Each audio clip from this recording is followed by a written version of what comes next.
you doing, YouTube? Matt with Massive Beer Reviews back with yet another review. And it is Wee Heavy time. Bourbon Barrel Aged Wee Heavy time in the form of Thirsty Dog's Wulver. Love this beer. Love it. I think I reviewed it before. I might not have. I don't know if I posted it or not. Might have been one of my super drunk reviews, which I should post, which will eventually get posted. Anyway, I've had it a bunch of times before, but I haven't had this year's version. Actually, I did review it with my buddies, Joe and Ryan. Joe from BBA Beer Reviews, check him out. And Luke from my buddy Ryan Lubrew, so check him out too. Anyway, we did the last year's version, and it was alright.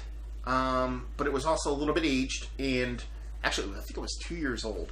And when I had it fresher, it seemed to be a little bit more bigger, a little bit more robust.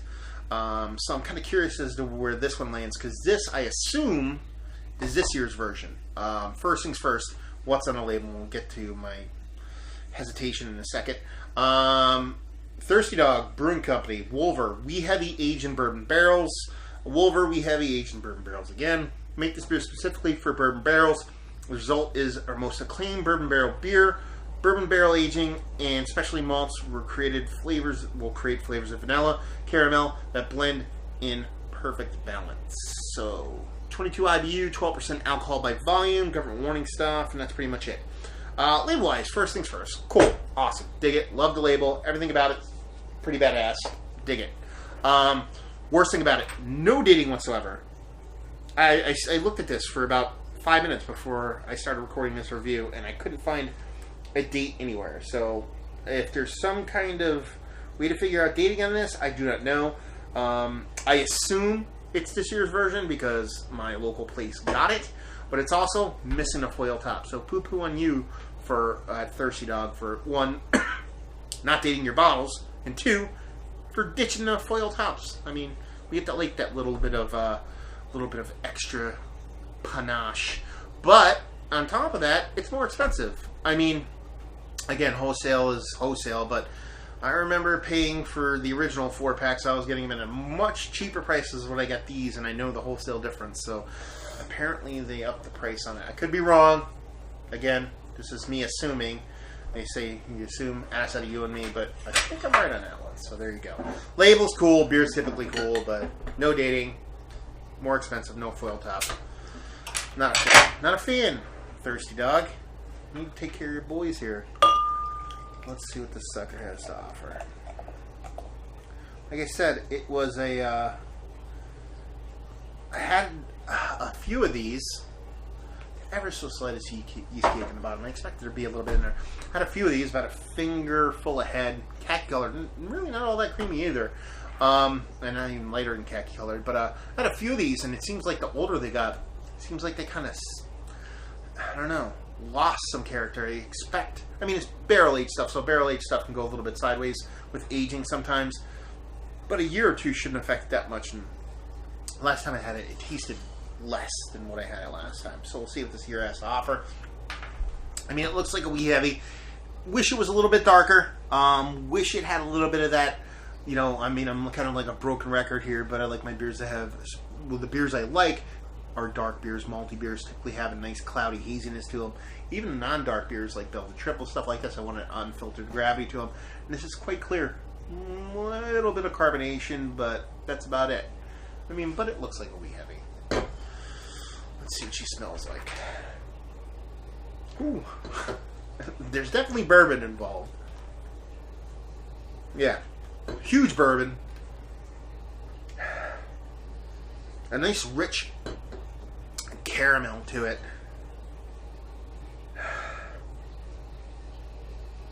But that bourbon is gigantic. A little bit of vanilla. But it's super rich, super sweet. I don't remember it being that bold in the nose. But yeah. Yeah.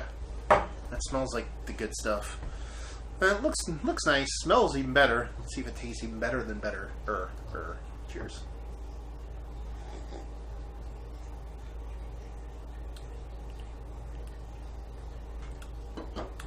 That's a really smooth beer. Super smooth.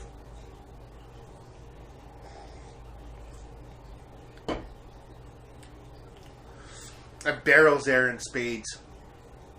The bourbon is there. It's not as big in the nose as it is in the mouth, but it's there. The oak is there. Got a little bit of kind of tannininess going on there. That's a little bit over the top in a bad way. But it's absolutely, you can deal with it. It's not overtly turning me off. It's just kind of there, and I wish they can kind of dial that back a little bit and get rid of that.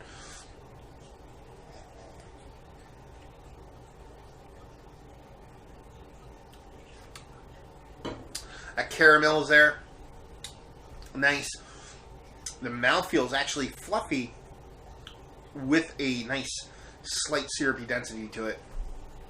Vanilla, hints of it. Again, if you've watched any of my reviews, especially the bourbon barrel aged stuff, I think you're really hard. I have a hard time picking out vanilla sometimes, so that could just be me. But yeah, it's quite nice. It's bigger than what I remember it being last time I had it, which leads me to believe I think this beer is not the best ager. You know, it seems like the longer it sat, not the worse it got, but it lost a lot of characteristics. There's some beers that are like that. For me, and it's just me, KBS is like that. A lot of your barrel-aged stuff, especially your Solera method stuff, can, you know, give it a year, it'll get a little bit better, but over time, it can get a little bit, you know, not, well, thinner, but you kind of lose a bit of character. But in its state it is right now, it's pretty good stuff. Like I said, that barrel character's first, huge. The bourbon's there in spades. And the caramel's absolutely there. Nice sweetness to it. Like a syrup with a hint of fluffy mouthfeel, which is kind of cool to have that kind of play back and forth. It's just that oak tanniness there. Just kind of just puts a little bit of a pumps the brakes for me. Just a little bit from me fawning over it. Even though I'm kind of fawning over it now. It's an absolutely fantastic beer. Absolutely great beer. Rating wise, I'd give it like a 93. You know, I love Wee Heavies. I love barrel aged stuff. I love bourbon barrel aged stuff. So you kind of dial back that wonky oakiness for me, and I think it would be in the mid to high 90s. Yeah, it's just that good of a beer. Value and availability. It's a little bit butthole puckering.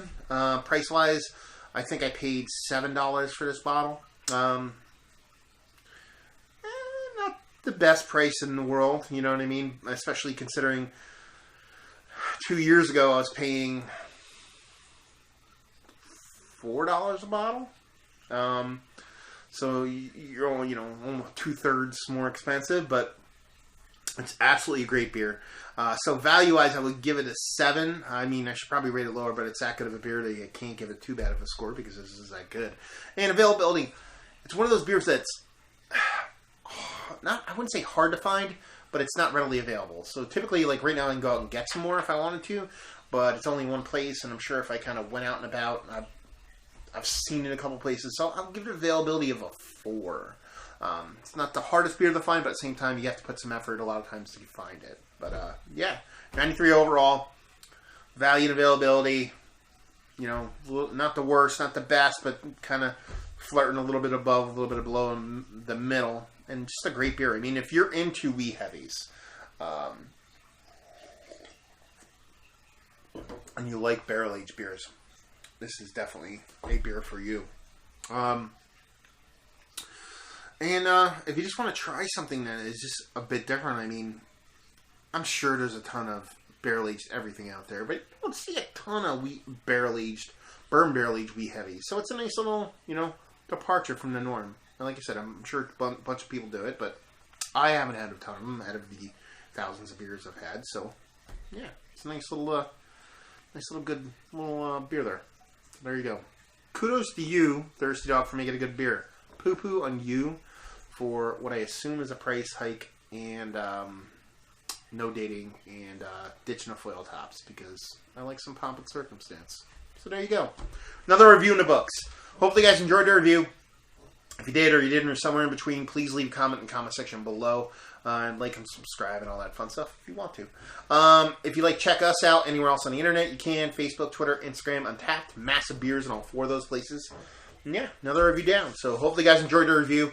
Hopefully enjoying a nice Wee Heavy right now. And hopefully see you next time. Cheers.